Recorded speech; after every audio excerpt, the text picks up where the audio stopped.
सभी लोग ध्यान करने के लिए अपने आसन को व्यवस्थित कर लें। ध्यान के समय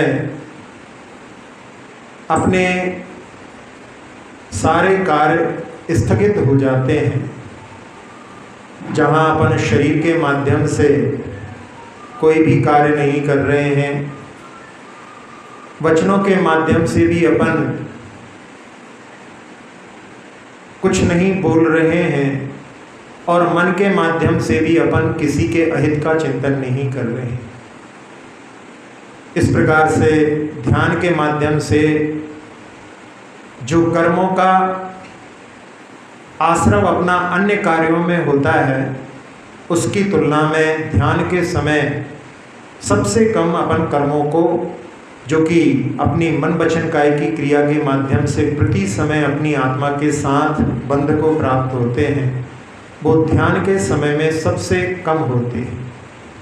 तो एक प्रकार से अपन ध्यान के माध्यम से कर्मों का संवर भी कर लेते हैं। संवर यानी जो कर्म आ रहे हैं उनको आमंत्रण दे करके ना बुला करके उनको वहाँ पर दूर ही रोक देना, ये संवर का कार्य जो है ध्यान के माध्यम से होता है। जहाँ अपन ध्यान में एक आसन में जिसकी जितनी सामर्थ्य है वो उतना बैठने का प्रयास करता है, और उसके माध्यम से जब अपन एक ही आसन में बहुत देर तक बैठते हैं तो उस समय में कर्मों की निर्जरा भी होती है। संकल्प पूर्वक कि जब तक जिनवाणी स्तुति नहीं होगी तब तक मैं इस ध्यान को नहीं छोड़ूंगा, ऐसा संकल्प करके अपने लिए बैठना चाहिए। उस संकल्प के माध्यम से असंख्यात गुणी निर्जरा प्रति समय में संकल्प के माध्यम से होगी।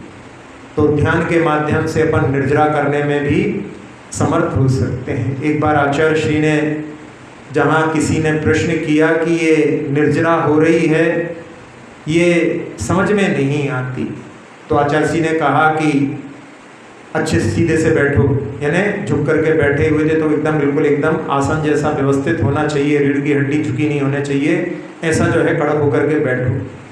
और आचार्य श्री अपना जो है अध्ययन जहाँ करवा रहे थे, अध्यापन कर रहे थे, लोग अध्ययन कर रहे थे, तो उस समय में वो अध्ययन चलता रहा। बीच में आचार्य श्री ने फिर उनके पास में जो है ध्यान दे करके कहा कि अब आपके शरीर में पीड़ा हो रही है, तो कहले हाँ आचार्य श्री, पीठ दुख रही है, यहाँ पर जो है घुटनों में भी दर्द हो रहा है।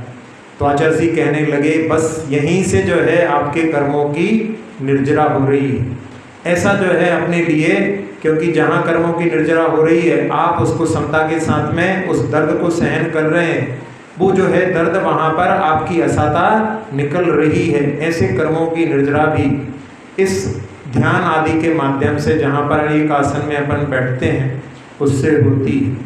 और यहाँ जहाँ अपन अपने मन के पवित्र विचारों को रखते हैं तो उस समय में बढ़ करके जो है पुण्य का आश्रव भी होता है। तो ऐसे ध्यान के लिए एक बार अपन सभी लोग ओम का नाद करते हैं, श्वास भर करके।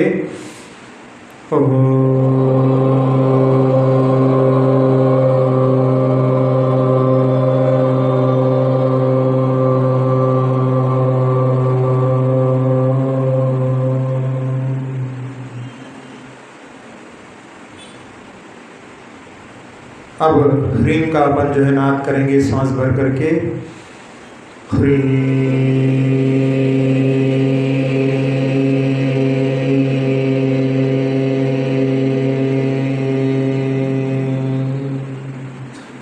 अब श्रीम का नाद करेंगे। श्री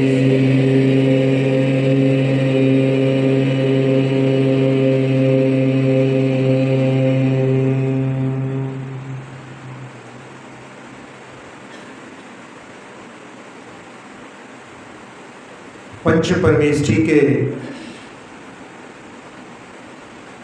प्रथम अक्षरों को लेकर के अस्या उषा मंत्र का निर्माण होता है।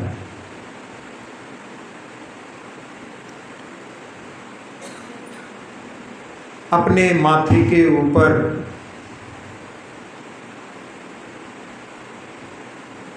सफेद रंग से अपन श्वास रूपी तूलिका से अ अक्षर को लिखें। अरिहंत का प्रतीक चंद्रमा के समान चमकता हुआ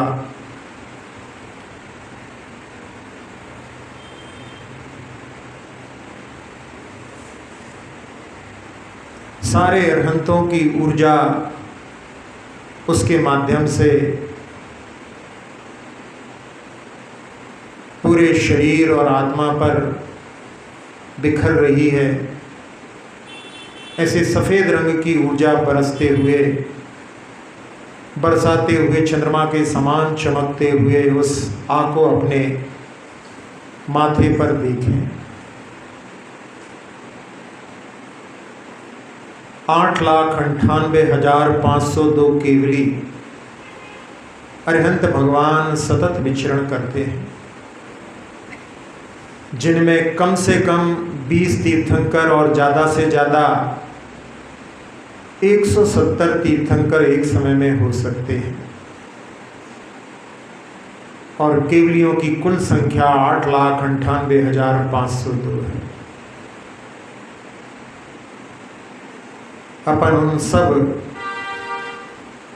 केवलियों की ऊर्जा का आह्वान करने के लिए अ अक्षर को लेकर के ओम ह्रीं अ,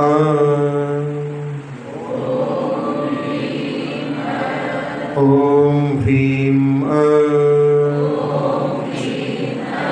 ओम ह्रीं अ, ओम ह्रीं अ, ओम ह्रीं अ, ओम ह्रीं अ, ओम ह्रीं अ, ओम ह्रीं अ, ओम ह्रीं अ। सारे केवलियों की ऊर्जा आपने इस मंत्र के माध्यम से आह्वान की। चंद्रमा के समान चमकते हुए उस अक्षर को, उस ऊर्जा का अवशोषण करके पूरे शरीर और आत्मा पर वो ऊर्जा बरस रही है। सफ़ेद रंग से अपन पूरे सरावर हो गए हैं।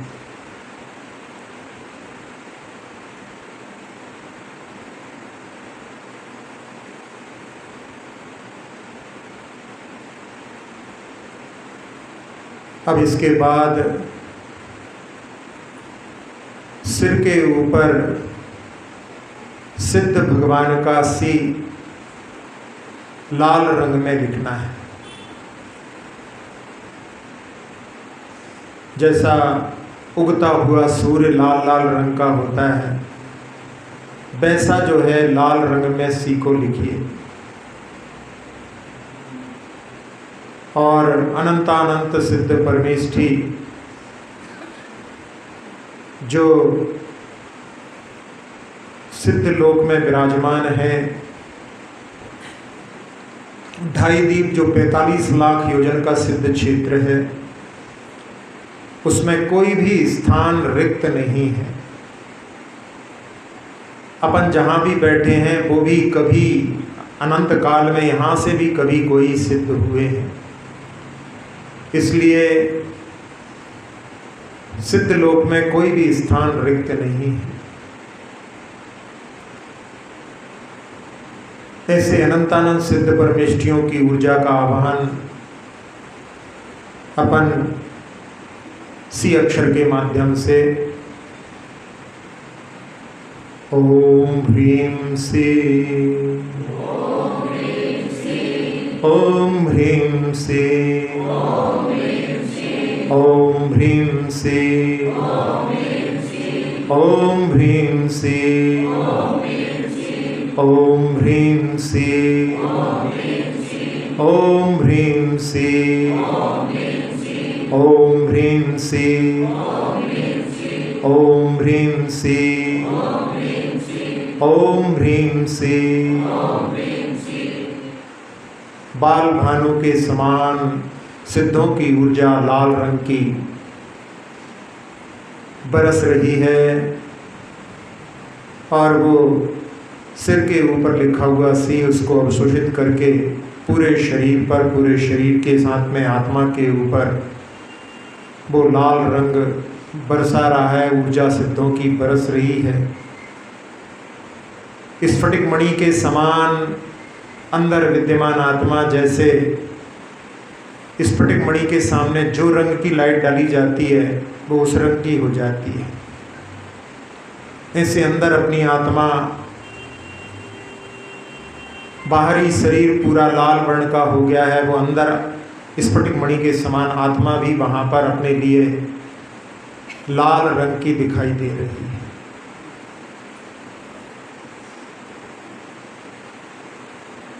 अनंतानंद सिद्ध परमेष्ठियों की छत्र छाया में एक एक प्रदेश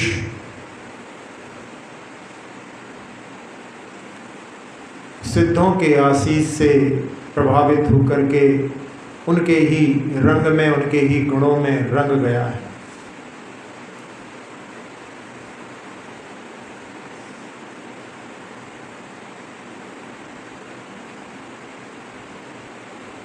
अब कंठ पर आचार्य परमेष्ठी का आ पीले रंग से, जब दोपहर का सूर्य जैसा होता है स्वर्णिम रंग का, ऐसे कंठ पर आ को लिखिए स्वर्णिम रंग में अपनी श्वास रूपी तूलिका से।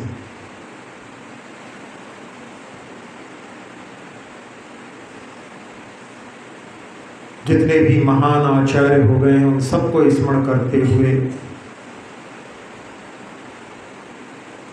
जहाँ इस पंचम काल में आचार्य धरसेन स्वामी जी,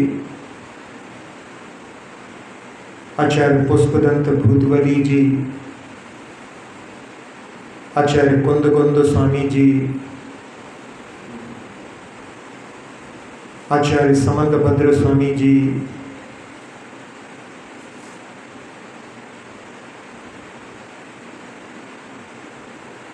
आचार्य पूज्यपाद स्वामी जी,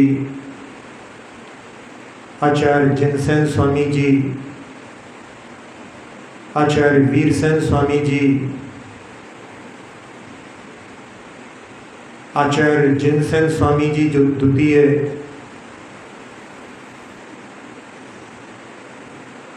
आचार्य विद्यानंद जी जो 9वीं शताब्दी में हुए श्लोक वार्तिक के रचयिता, आचार्य अकलंक देव,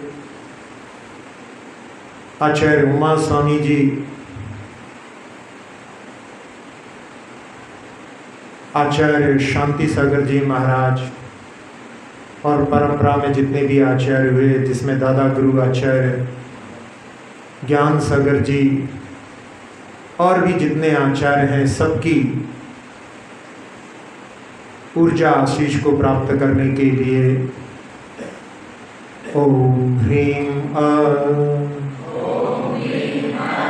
ओम ह्रीं ओम ह्रीं ओम ह्रीं ओम ह्रीं ओम ह्रीं ओम ह्रीं ओम ह्रीं ओम ह्रीं। अब हृदय पर श्वास रूपी तूलिका से हरे रंग में ऊ लिखिए, जहाँ 25 गुणों के धारी उपाध्याय परमेष्ठी, जो 11 अंग और 14 पूर्व के पाठी होते हैं, वर्तमान में इनके धारी नहीं है, लेकिन जो जिस समय जो उपलब्ध हैं उस श्रुत का जो ज्ञान रखते हैं और जो पठन पाठन में तल्लीन रहते हैं, ऐसे उपाध्याय परमेष्ठी की ऊर्जा का आह्वान करने के लिए 2.5 दीप के जितने भी उपाध्याय परमेष्ठी हैं उनके लिए ओम ह्रीं ओम ह्रीं ओम ह्रीं ओम ह्रीं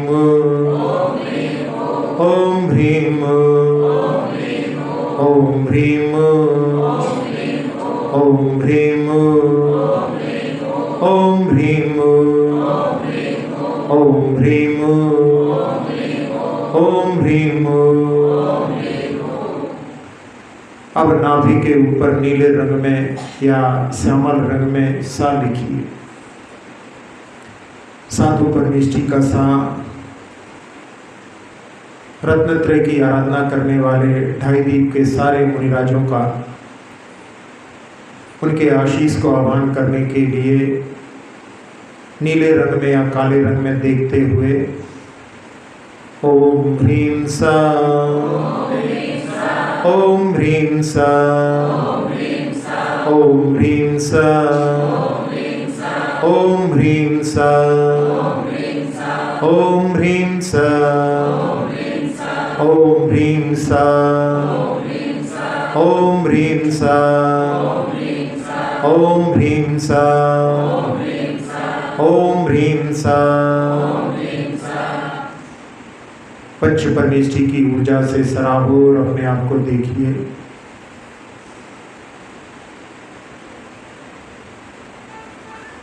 अब एक बार में ही अपन पांचों परमेष्ठी की ऊर्जा का आह्वान करते हैं। ओम ह्रीं मसीया उषनम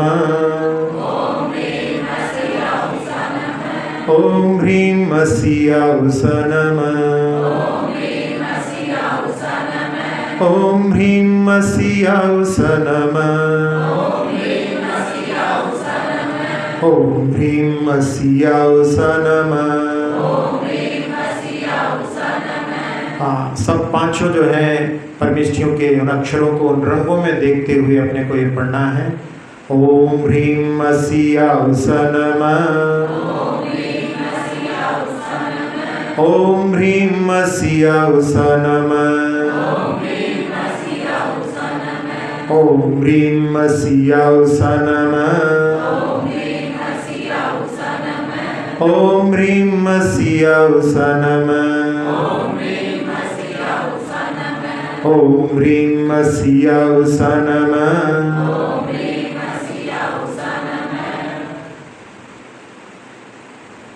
पुनः उन पांचों अक्षरों को देखिए उन रंगों में। आ अपने माथे पर सफ़ेद रंग में, सी लाल रंग में, आ जो है पीले रंग में, उ हरे रंग में और सा नीले रंग में, काले रंग में।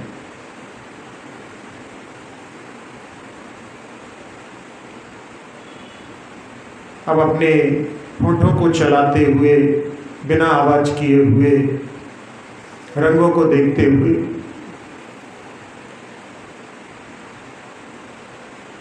असिया उषा नमा ऐसा जो है उच्चारण धीरे धीरे करिए। किसी दूसरे को सुनाई ना दे, अपने आप को ही होठों से चलाते हुए।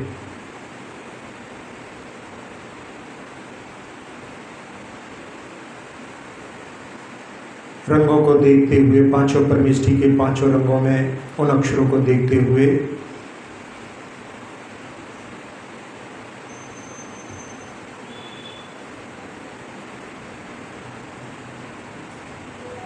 अब होठों को बंद करके बिना जिह्वा को चलाए हुए पांचों अक्षरों को क्रम से देखते हुए 9 बार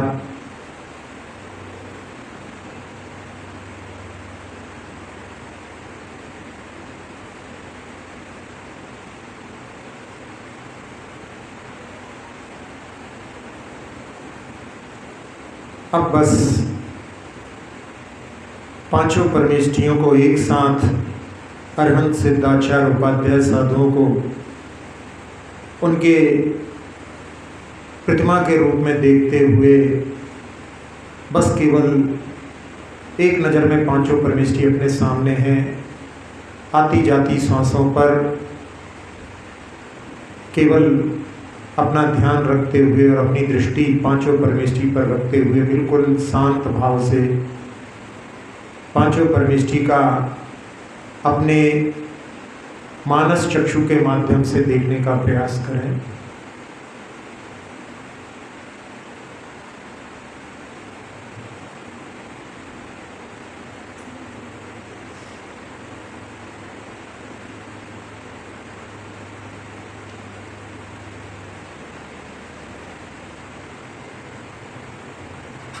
पुनः पांचों परमेष्टि की ऊर्जा का आह्वान करने के लिए अपन 3 बार ओम ह्रीं असियावसा नमः, ओम ह्रीं असियावसा नमः, ओम ह्रीं असियावसा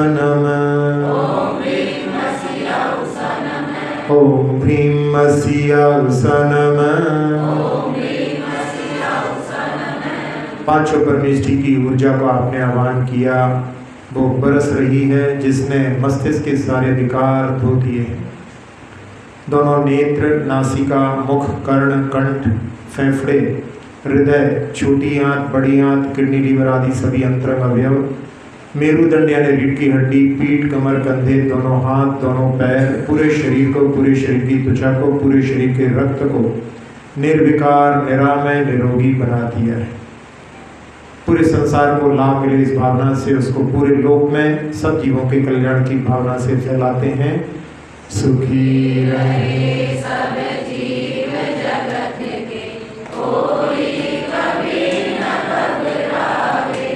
सुखी रहे सब जीव जगत के, कोई कभी न घबरावे। सुखी रहे सब जीव जगत के, कोई कभी न घबरावे। पूरे संसार में शांति का वातावरण, पांचों परमेष्ठियों की आराधना में सभी जीव लगे हुए हैं।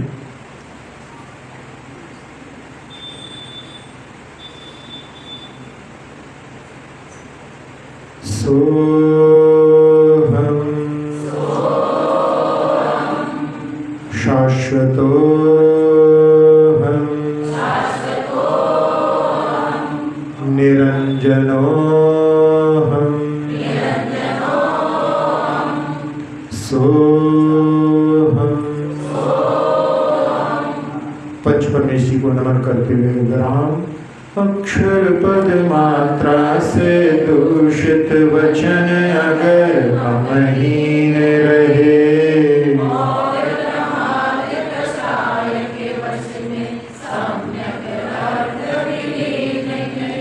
जिन वाणी माता मेरी उन सब त्रुटियों को क्षमा करें।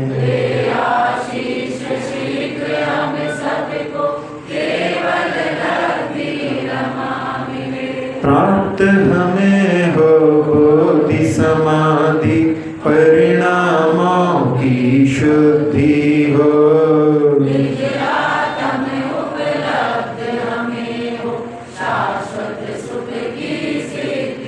चिंतित वस्तु दात्री माता चिंतामणि उपमा भाती।